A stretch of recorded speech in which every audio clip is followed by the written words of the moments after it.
जब किसी breast cancer के पेशेंट की सर्जरी होती है तो सर्जरी के बाद घाव में आ रहे किन तरह के बदलावों पर नजर रखना बेहद जरूरी है। घाव में कोई लाली, कोई रेडनेस यानी कि कोई सूजन, इन्फ्लेमेशन आ रही है, या उससे पस बाहर आ रही है, या फिर आपको बुखार आ रहा है, ठंड लग रही है, या फिर आपके बगल में आर्मपिट में लाली आ गई है, तो आपको तुरंत डॉक्टर को रिपोर्ट करना है। डॉक्टर्स ब्रेस्ट कैंसर की सर्जरी के बाद हैंड मूवमेंट को इतनी तवज्जो क्यों देते हैं? अपना जो शोल्डर है वो काफी बार फ्रीज हो जाता है, मूवमेंट नहीं अगर करते हैं तो सर्जरी के बाद ही नहीं तो लाइफ लॉन्ग हम कहते हैं कि एक्सरसाइज उस साइड के हाथ की करना जरूरी होता है। किसी पेशेंट की ब्रेस्ट कैंसर सर्जरी हुई है और उस सर्जरी में लिम्फ नोड्स निकाल दिए गए हैं, तो उसके बाद फिर पेशेंट को किन बातों का ध्यान रखना बेहद जरूरी हो जाता है? ब्रेस्ट कैंसर की सर्जरी और स्पेशली जब हम लिम्फ नोड्स निकालते हैं तो ये पेशेंट्स में एक मेजर प्रॉब्लम एंटिसिपेट करते हैं हम, वो है लिम्फ इडीमा। जो साइड का ऑपरेशन हुआ है वो साइड का हाथ का स्वेलिंग होना, सूजन आना, एंड इसका प्रिवेंशन के लिए एक और सिर्फ एक ही उपाय है, which is daily exercise. Breast cancer की सर्जरी के बाद पेशेंट को अपने खाने पीने से जुड़ी किन बातों का ध्यान रखना बहुत जरूरी है? आपके खाने में प्रोटीन की मात्रा अच्छी हो। आप अंडे खा सकते हैं, आप दूध पीजिए, चिकन लीजिए, फिश लीजिए, दालों पे थोड़ा जोर रख सकते हैं। ब्रेस्ट कैंसर की सर्जरी के बाद डॉक्टर के पास फॉलो अप के लिए बिना नागा जाना क्यों जरूरी है? अगर हम कई बार सिर्फ सर्जरी करके वहीं पे छोड़ दिए और कुछ भी फॉलो अप ना रखा, the cancer can come back. Pain killers के लिए हमेशा ये कहा जाता है कि इनका ज्यादा इस्तेमाल काफी नुकसानदेह होता है, इनसे किडनियां खराब हो सकती हैं।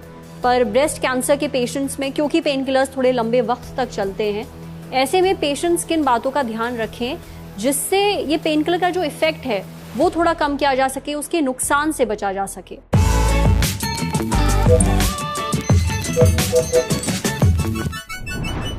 ब्रेस्ट कैंसर के कई मरीजों में सर्जरी की जरूरत पड़ती है। अब सर्जरी से ट्यूमर तो निकाल दिया जाता है, लेकिन अक्सर मरीज सर्जरी के बाद कुछ ऐसी गलतियां कर बैठते हैं जिनके चलते रिकवरी मुश्किल हो जाती है। क्या हैं ये आम गलतियां? इन पर हम आज सेहत के इस खास एपिसोड में बात करेंगे। डॉक्टर्स से जानेंगे ब्रेस्ट कैंसर सर्जरी के बाद कौन सी एक्टिविटीज नहीं करनी चाहिए। अगर पेन किलर्स ले रहे हैं तो किन बातों का ध्यान रखना बहुत जरूरी है। सर्जरी के बाद कौन सी एक्सरसाइजेस करनी चाहिए और कौन सी नहीं, और भी बहुत कुछ। Lalan top in partnership with AstraZeneca लेकर आया है आपके लिए ब्रेस्ट कैंसर पर एक खास सीरीज, जिसमें इस बीमारी से जुड़ी हर जरूरी जानकारी आपको दी जाएगी। आज हमारे साथ हैं doctor Ketan Dang, senior consultant medical oncology, Fortis hospital Mohali से, doctor Manoj Mahajan, founder cancer care clinic Udaipur Rajasthan और director department of oncology and haematology pacific medical college hospital Udaipur Rajasthan से, and doctor Jehan Dhabar, consultant medical oncology Jaslok hospital and research centre Mumbai से। आप तीनों का बहुत बहुत स्वागत है ललन टॉप पर। डॉक्टर केतन, मेरा पहला सवाल आपसे है, जब किसी ब्रेस्ट कैंसर के पेशेंट की सर्जरी होती है तो सर्जरी के बाद घाव में आ रहे किन तरह के बदलावों पर नजर रखना बेहद जरूरी है, किन तरह के चेंजेस को नोटिस करना बहुत जरूरी है और उन चेंजेस के बाद डॉक्टर को भी दिखाना बहुत जरूरी है? सर, ये एक बहुत अहम सवाल है। ब्रेस्ट कैंसर महिलाओं का सबसे कॉमन कैंसर है और आप जानते हैं कि अर्ली स्टेजेस में इसकी सर्जरी होती है। सर्जरी में या तो पूरी ब्रेस्ट निकाली जाती है या ब्रेस्ट का एक हिस्सा निकाला जाता है और बगल में भी गांठों को, लिम्फ नोड्स को निकाला जाता है। हो सकता है कि बगल में गांठें ना निकाली जाए, आजकल नई टेक्निक्स आ गई हैं जिससे केवल नीडल से जांच कर लेते हैं कि वहां ट्यूमर गया है तो जरूरी गांठें ही निकालते हैं। इसलिए ब्रेस्ट कैंसर की सर्जरी पहले से कम एक्सटेंसिव होती जा रही है, पहले से कम इन्वेजिव, चीरफाड़ कम से कम होती जा रही है। इसलिए उसके अकॉर्डिंगली पेशेंट्स को भी अपना ध्यान रखना पड़ता है। ब्रेस्ट कैंसर की सर्जरी के कुछ ही दिनों में आपकी नॉर्मली डिस्चार्ज हो जाता है अगर सब कुछ ठीक हो। और नॉर्मली ब्रेस्ट कैंसर की सर्जरी के साथ एक कीमोपोर्ट नाम की डिब्बी भी छाती में यहाँ पे डाली जाती है, जिससे अगर कीमो लगनी है पेशेंट को तो वो भी दी जाए। तो इसलिए कुछ खास ख्याल रखने पड़ते हैं। सबसे पहले तो घाव का ध्यान रखना पड़ता है। जैसे आपको आपके सर्जन डॉक्टर ने बताया है उस तरह से पट्टी चेंज करनी है और जब उन्होंने आपको बुलाया तब आपको टाइम पे उनसे मिलने और घाव को चेक करवाने जाना है। इसके साथ आपको ये ध्यान रखना है कि उस घाव में कोई लाली, कोई रेडनेस यानी कि कोई सूजन, इन्फ्लेमेशन आ रही है, या उससे पस बाहर आ रही है, या फिर आपको बुखार आ रहा है, ठंड लग रही है, या फिर आपके बगल में आर्म पिट में लाली आ गई है, तो आपको तुरंत डॉक्टर को रिपोर्ट करना है, क्योंकि ये इन्फेक्शन की निशानी हो सकती है। इसके अलावा आपको कोई भी भारी भरकम या तेजी वाला काम नहीं करना है, जिससे कि आपके टांके भर ना पाए, उनका टांकों का जख्म ना भरे, या फिर आपका कीमोपोर्ट डिसलॉज या हिल ना जाए। इसलिए आपको सर्जरी के बाद कोई भी भारी भरकम काम या तेज वाला काम करने वाली या स्फूर्ति वाली एक्सरसाइज तुरंत नहीं करनी है, जब तक आपके डॉक्टर अलाउ नहीं करते इसे। इसके अलावा आपको डाइट का खास ख्याल रखना है, ताकि आपका जख्म अच्छे से भर जाए। उसके लिए जैसे आपको डॉक्टर हीलिंग के लिए विटामिन, मिनरल्स और जो प्रोटीन युक्त डाइट आपको बताएंगे वो लेनी है, पौष्टिक आहार लेना है। चाहे आप वेजिटेरियन हैं तो वेजिटेरियन डाइट चार्ट लेके जाइए, चाहे आप नॉन वेजिटेरियन हैं तो अकॉर्डिंगली आप प्रोटीन के इनटेक अपने खाने के अनुसार बढ़ा सकते हैं, ताकि आपका जख्म टाइम पे हील हो जाए। इसके अलावा डॉक्टर नॉर्मली एंटीबायोटिक्स देने को कहते हैं, जिनका कोर्स तकरीबन 5 दिन के आसपास का होता है, जो आपको करना है। और पेन और सूजन के लिए शुरू में खास दवाइयां बताई जाती हैं जो आपको लेनी है, और फॉलोअप के लिए टाइम पर आना है। और डॉक्टर केतन, अगर उस साइट पे किसी को इचिंग हो रही है, खुजली हो रही है, तब ऐसी सिचुएशन में पेशेंट क्या करे? बिकॉज आई एम श्योर वो हाथ तो नहीं लगा सकता, खुजली भी नहीं कर सकता है। बिल्कुल, खुजली रोकना बहुत मुश्किल है, चाहे हम जितना भी कहें कि खुजली मत कीजिए, लेकिन पेशेंट की मजबूरी समझिए। तो ये बात बिल्कुल ठीक है कि अगर उस जगह पे खारिश या खुजली हो रही है तो वहां देखना चाहिए वो खुजली क्यों हो रही है। अगर तो उसमें कोई सूजन या रेडनेस आ गई है तो अकॉर्डिंगली उसकी एंटी इन्फ्लेमेटरी यानी कि सूजन कम करने वाली दवाई ले सकते हैं, या फिर उस जगह को एक बार प्रॉपरली क्लीन कर सकते हैं, या फिर सूजन के लिए कम करने की दवाई, या फिर कोई सेट्रिजीन एलर्जी की गोली जो आमतौर पे लोग जानते हैं कि सिट्राजीन ले लो तो खारिश कम हो जाती है। अगर इस चीज से आराम ना आए तो आप ज्यादा जोर से उसे ना खुजाएं, इनफैक्ट उसे छुएं ना, क्योंकि आपके उंगली लगाने से वहां पे इन्फेक्शन हो सकता है। इसलिए जब भी आपको खुजली होती है वहां पे, तो आप खुजली की दवाई सेट्रिजीन या सूजन की दवाई जैसे डिस्प्रिन या जो आपके डॉक्टर प्रिस्क्राइब करते हैं वो लीजिए। अगर आपको उससे आराम नहीं आता तो आप बेटर है अपने डॉक्टर से जाके मिलें। Thank you doctor Ketan. अगला सवाल डॉक्टर मनोज मेरा आपसे है। डॉक्टर्स ब्रेस्ट कैंसर की सर्जरी के बाद हैंड मूवमेंट को इतनी तवज्जो क्यों देते हैं, यानी हाथों के मूवमेंट पर ध्यान देना इतना जरूरी क्यों है? बिल्कुल, हैंड मूवमेंट एक इम्पोर्टेंट एस्पेक्ट होता है सर्जरी के बाद, और वो सिर्फ इमीडिएटली सर्जरी के बाद ही नहीं, तो लाइफ लॉन्ग हम कहते हैं कि एक्सरसाइज उस साइड के हाथ की करना जरूरी होता है। तो उसमें इमीडिएट अगर हम देखें, इमीडिएट टर्म्स में हम कहते हैं कि द मोस्ट इम्पोर्टेंट पार्ट इसमें होता है कि फ्रोजन शोल्डर, या अपना जो शोल्डर है वो काफी बार फ्रीज हो जाता है, मूवमेंट नहीं अगर करते हैं तो। काफी बार पेशेंट पेन हो रहा है या सर्जरी से के बाद उस साइड का मूवमेंट नहीं करना, ऐसी कुछ धारणाएं रखता है जो काफी बार गलत होती है। वैसा नहीं करना चाहिए। ब्रेस्ट कैंसर का सर्जरी, जैसे डॉक्टर केतन ने कहा कि हम काफी अभी टेक्निक्स इतने एडवांस हो गए, पेशेंट्स को मोस्ट ऑफ द टाइम हम दूसरे या तीसरे दिन डिस्चार्ज कर देते हैं। तो उसके साथ हम पेशेंट के हैंड मूवमेंट के लिए काफी बार जो एक्सरसाइजेस बताते हैं वो रेगुलर करना जरूरी है। उससे जो फ्रोजन शोल्डर होने का चांस रहता है वो काफी कम हो जाता है। और लॉन्ग रन में कहते हैं कि हैंड की मूवमेंट या एक्सरसाइजेस जो रेगुलरली बताते हैं आपके मसल्स के लिए, या आपका लिम्फ नोड निकाले जाते हैं, इसकी वजह से लिम्फेटिक ड्रेनेज थोड़ा अफेक्ट होता है। तो हमें अलोंग द ग्रेविटी कुछ एक्सरसाइजेस करने होते हैं, ताकि आपका मस्कुलर मूवमेंट और ये सारी चीजों से आपका लिम्फ जो है वो उस हाथ में जमे नहीं, जिसकी वजह से लॉन्ग टर्म में लिम्फेडिमा या हाथों में लिम्फ का जम जाना, सूजन आना, ये एक कॉम्प्लिकेशंस रहता है। This manifest very later, like almost किसी पेशेंट में 5 साल, 10 साल, 15 साल के बाद ये मैनिफेस्ट होता है। तो उसका एक्सरसाइज और लॉन्ग टर्म फॉलो लंबे समय तक करना जरूरी है। तो शॉर्ट टर्म के लिए भी हैंड मूवमेंट इंपॉर्टेंट है और लॉन्ग टर्म के लिए भी इंपॉर्टेंट है। तो exercises most of the time should be continued through out the life. Thank you doctor Manoj. Doctor Jehan, अभी हम लोग बात कर रहे हैं लिम्फ नोड्स के बारे में। मैं आपसे ये जानना चाहती हूँ, अगर किसी पेशेंट की ब्रेस्ट कैंसर सर्जरी हुई है और उस सर्जरी में लिम्फ नोड्स निकाल दिए गए हैं, तो उसके बाद फिर पेशेंट को किन बातों का ध्यान रखना बेहद जरूरी हो जाता है? ये बहुत ही अच्छा क्वेश्चन है। ब्रेस्ट कैंसर की सर्जरी और स्पेशली जब हम लिम्फ नोड्स निकालते हैं तो ये पेशेंट्स में एक मेजर प्रॉब्लम एंटिसिपेट करते हैं हम, वो है लिम्फ इडीमा। लिम्फ इडीमा एक मेडिकल टर्म है, मतलब जो साइड का ऑपरेशन हुआ है वो साइड का हाथ का स्वेलिंग होना, सूजन आना वो हाथ पे।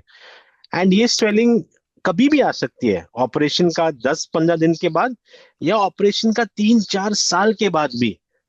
मेरे पास कई पेशेंट है जो सब अच्छा जा रहा है, बहुत ही स्मूथ रिकवरी होती है, बट आफ्टर 2.5-3 years, साल के बाद, 3-4 साल के बाद वो ऑपरेटेड साइड के हाथ के स्वेलिंग के साथ आ जाते हैं, और इसको हम बोलते हैं lymphoedema.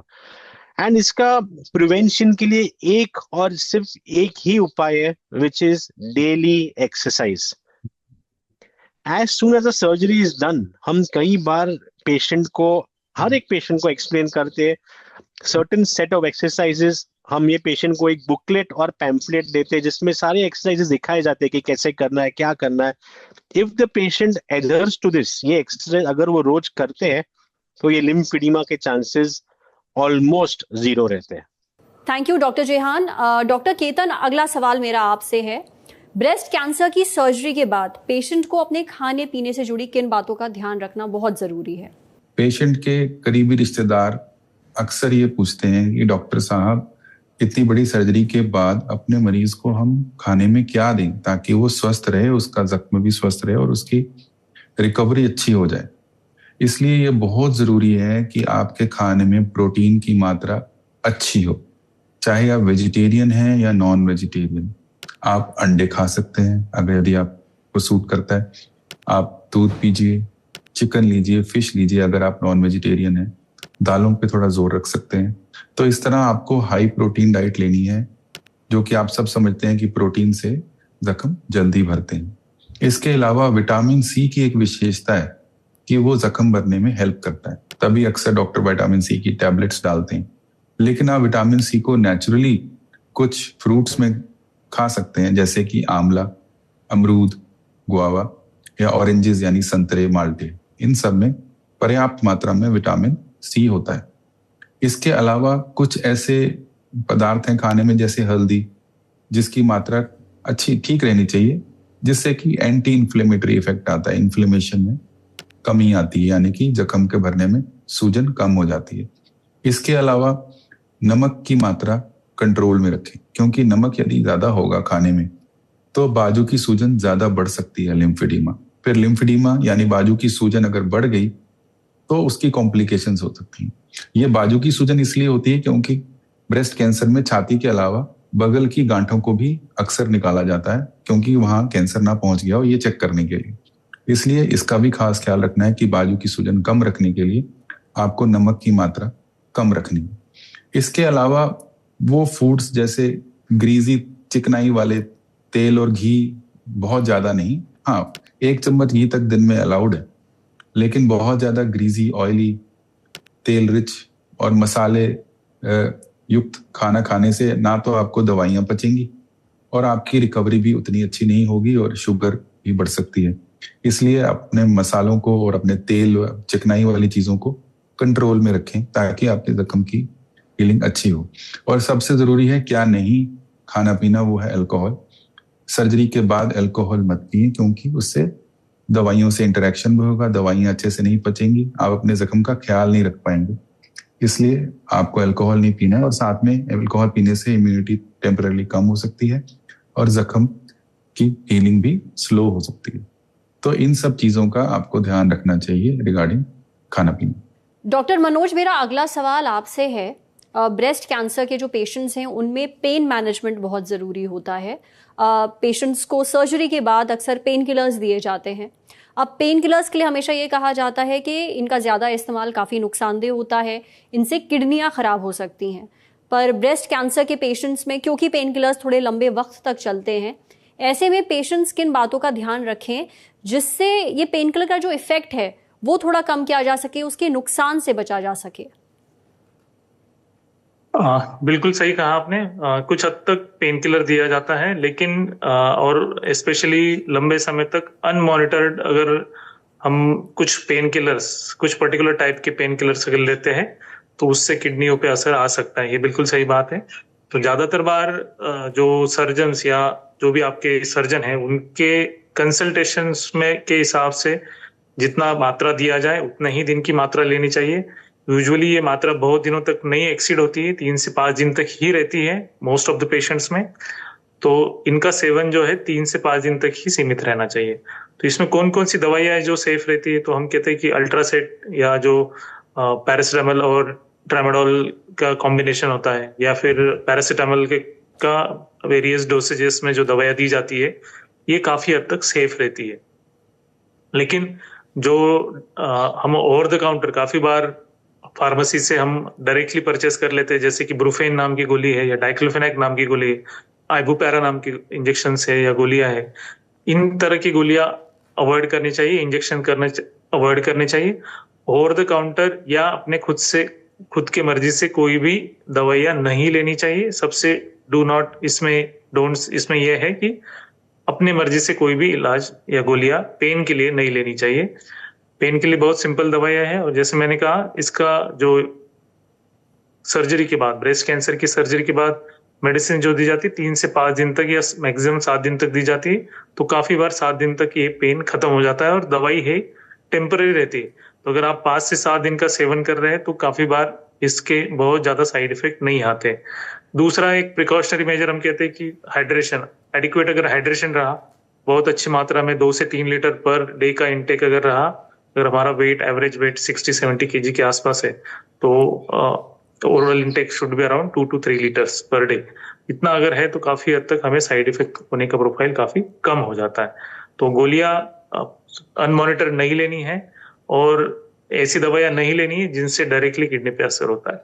Doctor Jehan, breast cancer की सर्जरी के बाद डॉक्टर के पास फॉलोअप के लिए बिना नागा जाना क्यों जरूरी है पेशेंट के लिए, और ये फॉलोअप कब तक चलता रहता है? सर्जरी, ब्रेस्ट कैंसर का ट्रीटमेंट में सर्जरी सिर्फ एक पार्ट रहता है। दूसरा पार्ट रहता है chemotherapy, radiotherapy, hormonal therapy. So there are many aspects to, काफी सारे पार्ट्स रहते हैं ब्रेस्ट कैंसर के ट्रीटमेंट में।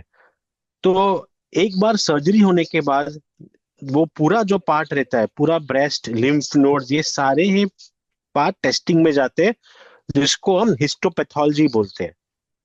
वो हिस्टोपैथोलॉजी रिपोर्ट के अनुसार आगे का ट्रीटमेंट डिसाइड होता है कि पेशेंट को कीमो की जरूरत है, पेशेंट को रेडिएशन की जरूरत है, क्या क्या आगे फर्दर ट्रीटमेंट रिक्वायर्ड है।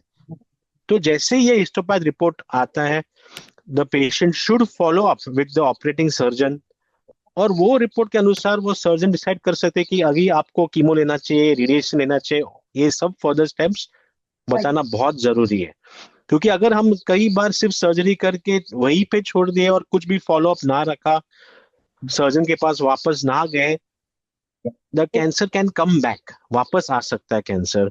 और इसलिए ये बाकी के स्टेप्स बहुत इंपॉर्टेंट है, एंड ये आपको जानना बहुत जरूरी है एज अ पेशेंट। आपको सर्जन को पूछना कि सर हमारा नेक्स्ट फॉलोअप कभी है, हम कभी आ सकते हैं, अभी अगला हमारा ड्रेसिंग, वुंड का जो केयर है, देखभाल है, वो कैसे करना है, ये सब जानना बहुत ही जरूरी है। यूजुअली अगर जब कीमो नहीं रहता है, हार्मोनल थेरेपी या रेडिएशन कुछ भी ट्रीटमेंट नहीं रहता है, तो 1 in 3 to 4 months चेकअप के लिए जाना बहुत इंपॉर्टेंट रहता है। डॉक्टर केतन, अगला सवाल मेरा आपसे है, ब्रेस्ट कैंसर की सर्जरी के बाद पेशेंट को टाइट कपड़े या टाइट ज्वेलरी पहनने से मना क्यों किया जाता है? जी, ये बहुत इम्पोर्टेंट सवाल है जो अक्सर नजरअंदाज कर दिया जाता है। अगर आपकी सर्जरी हुई है, यानी कि आपकी ब्रेस्ट का पार्शियल आधा या पूरा निकाला गया है, साथ में आपकी बगल में अक्सर गांठों को निकाला जाता है। उस एक्सिलरी डाइसेक्शन जिसे हम साइंस में कहते हैं, यानी कि बगल की गांठों को निकालना, उस प्रोसीजर की वजह से खास ख्याल रखना बहुत जरूरी है। खासकर टाइट कपड़े ना पहनना और ज्वेलरी ना पहनना। वो इसलिए कि मान लीजिए आपने अगर उंगली में अंगूठी पहनी है या कोई टाइट बैंगल या ब्रेसलेट पहना है बाजू में, और आपकी बाजू में सूजन आ गई, क्योंकि जैसे कि मैंने आपको पहले बताया लिम्फीडीमा, यानी कि जहां जो ये लिम्फ की कोशिकाओं को निकाल देने के बाद खून रक्त के साथ लिम्फ का बहाव इतना अच्छा नहीं रहेगा तो बाजू सूज जाएगी। तो यदि आप टाइट अंगूठी पहन के सो गए रात को और सुबह तक उसका प्रेशर इतना बन गया सूजन का कि आपकी उंगली के खून का बहाव ही कम हो गया, तो आपकी उंगली डैमेज हो सकती है, परमानेंट नुकसान हो सकता है। इसी तरह बाजू में टाइट बैंगल पहनने से वो स्वेलिंग और बढ़ सकती है। स्वेलिंग के बढ़ने से प्रेशर से और कॉम्प्लिकेशन आ सकती हैं, जैसे कि इन्फेक्शन हो सकती है। इसी तरह यदि आप बहुत टाइट कपड़े पहनेंगे तो स्वेटिंग होगी तो इन्फेक्शन आएगा। जख्म में इन्फेक्शन पड़ गई तो फिर हीलिंग सारी खराब हो जाएगी। इसके अलावा स्किन की इरिटेशन से भी जख्म नहीं भरेंगे या रेडनेस आ जाएगी या फिर आप खुजली करेंगे। टाइट कपड़े से आपकी मूवमेंट फिर रिस्ट्रिक्ट हो जाएगी, रुक जाएगी, और टाइट कपड़े पहनने से आपकी बाजू में सूजन का चांस और बढ़ जाएगा, जिसका आप ख्याल नहीं रख पाएंगे, या फिर आपके स्टिचेस डैमेज हो सकते हैं, या फिर आपकी पट्टी हिल सकती है, फिर उससे फिर इन्फेक्शन हो जाएगी। इसलिए आपको टाइट कपड़े या टाइट ज्वेलरी नहीं पहननी है, और ये खासकर उन लोगों के लिए बहुत जरूरी है जिनकी एक्जिला की पूरी डायसेक्शन हुई है, यानी कि बगल में भी कट लगा है और कोशिकाओं को निकाला गया है, लिम्फ नोड्स को निकाला गया है। पर आजकल नई टेक्निक्स आ गई हैं जिनसे पूरी कोशिकाओं को नहीं निकाला जाता, केवल डिजीज्ड या सिर्फ चेक करने के लिए 3-4 को निकाला जा सकता है। तो उस केस में थोड़े कम स्ट्रिंजेंट, थोड़े कम स्ट्रिक्ट प्रिकॉशन फॉलो करने होते हैं, लेकिन आमतौर पर यही प्रिकॉशंस हैं कि हम क्यों टाइट कपड़े या ज्वेलरी नहीं पहनते। ओके डॉक्टर केतन, अब अगला सवाल डॉक्टर मनोज मेरा आपसे है। ब्रेस्ट कैंसर की सर्जरी के बाद अक्सर डॉक्टर्स बहुत ही जो इंटेंस एक्सरसाइजेज हैं या स्विमिंग जैसी फिजिकल एक्टिविटीज़ हैं, ये सब करने से मना करते हैं, लेकिन साथ ही डॉक्टर्स ये भी कहते हैं कि फिजियोथेरेपी बेहद ज़रूरी है। तो फिजियोथेरेपी में क्या क्या आ जाता है? किस तरह की फिजियोथेरेपी पेशेंट को लेना बहुत ज़रूरी है, और अगर सही फिजियोथेरेपी पेशेंट को नहीं मिलती है तो इससे क्या नुकसान होता है? बिल्कुल, आप जैसे हम प्रीवियस क्वेश्चंस में डिस्कस कर रहे हैं कि लिम्फेडिमा एक लॉन्ग टर्म कॉम्प्लिकेशंस होता है, जैसे कि हाथों में लिम्फ का जम जाना, उसकी वजह से हाथ में सूजन आ जाती है as compare to the opposite arm. ये लॉन्ग टर्म कॉम्प्लिकेशन है, तो हमें लॉन्ग टर्म के लिए रेगुलर एक्सरसाइजेस करना जरूरी है। तो इसके लिए कुछ स्पेसिफिक एक्सरसाइजेस डेवलप की गई है जो फिजियोथेरेपी के माध्यम से हमारा लिम्फ जो है शरीर में हाथ में न जम के पूरे शरीर में जैसे नॉर्मल उसका बहाव होता है, हार्ट की तरफ जाना उसका नॉर्मल एक फ्लो होता है, उस फ्लो को मेंटेन करने के लिए एक्सरसाइजेस डेवलप की गई होती है। इसमें एक मोस्ट ऑफ द एक्सरसाइजेस इसके लिए ट्रेन होती है कि वो ग्रेविटी के अलोंग अपना लिम्फ ट्रेन हो जाए और वो हार्ट की तरफ चला जाए, तो ताकि उसका जमने की प्रक्रिया जो है वो रेगुलर फ्लो में चलती रहे। और उसके लिए जो एक्सरसाइजेस डेवलप किए हैं, जैसे कि हाथ ऊपर करना ग्रेविटी के अलोंग, तो उससे अपना काफी हद तक, फिर आपका डिस्टल एंड आप कॉन्ट्रैक्ट करना, डिस्टल फोरआर्म है उसके मसल्स को कॉन्ट्रैक्ट करना। तो कुछ बहुत सिंपल एक्सरसाइजेस है, but these are very specific. और जैसे किसी में अगर सूजन आती है तो उसके लिए लिम्फ फिजियोथेरेपी के कुछ टेक्निक्स होते हैं जिससे ये लिम्फ में जो जमा हुआ लिम्फ है उसको ड्रेन किया जाता है।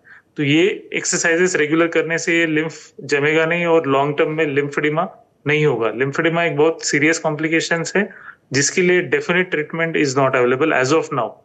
With there are experimental research based कुछ ट्रीटमेंट चल रहे हैं, बट डेफिनेट ट्रीटमेंट अवेलेबल नहीं। तो इसके लिए हम कहते हैं कि prevention is the best way to avoid the lymphedema. तो प्रिवेंशन में क्या आता है? प्रिवेंशन में एक्सरसाइजेस आती है। तो ये जो फिजियोथेरेपी और उससे रिलेटेड एक्सरसाइजेस है, those aim for draining the lymph, ये हमें रेगुलरली करते रहना चाहिए लाइफ लॉन्ग, तब जाके ये लिम्फेडिमा नहीं बनेगा। Thank you doctor Manoj. और डॉक्टर जेहान, आखिरी सवाल मेरा आपसे है, ब्रेस्ट कैंसर की सर्जरी के बाद ऐसी कौन कौन सी एक्टिविटीज हैं जो डॉक्टर करने से मना करते हैं, और जब तक डॉक्टर ओके ना कहें तब तक पेशेंट को ये एक्टिविटीज नहीं रिज्यूम करनी चाहिए? सो यूजुअली हम सिर्फ एक ही चीज बोलते हैं कि फॉर द फर्स्ट 1 मंथ, 1 महीने तक कुछ भी हैवी वेट पिकअप नहीं करना है। एंड हैवी वेट मतलब not more than 3 to 4 kilos. Day to day activity जो डे टू डे सारा काम कर सकते हैं, but heavy weight for 1 to 2 months you should avoid. बाकी ऐसा कुछ भी एक्टिविटी रिस्ट्रिक्टेड नहीं है। इनफैक्ट आप जितना एक्टिविटी करोगे, जितना वो हैंड को यूज करोगे, जैसे मैंने फर्स्ट क्वेश्चन में भी बोला था, जितना आप एक्सरसाइज करोगे कॉम्प्लिकेशन के चांसेस कम है। एंड ये पूरा ऑपरेटेड साइड, पूरा ऑपरेटेड चेस्ट वॉल और हाथ नॉर्मल हो जाएगा जितना हम उसको यूज करेंगे। Thank you doctor Jehan, thank you doctor Manoj, and thank you doctor Ketan. आपने हमें बहुत ही काम की जानकारी दी है। जो भी ब्रेस्ट कैंसर के पेशेंट्स हैं जिनकी खास तौर पे सर्जरी हुई है, उनको किन बातों का ध्यान रखना है आपने इस एपिसोड में हमें बताया है। और ये जानकारी हमारे जो ऑडियंस है उनके बहुत काम भी आएगी। शुक्रिया हमसे बात करने के लिए और हमें समय देने के लिए।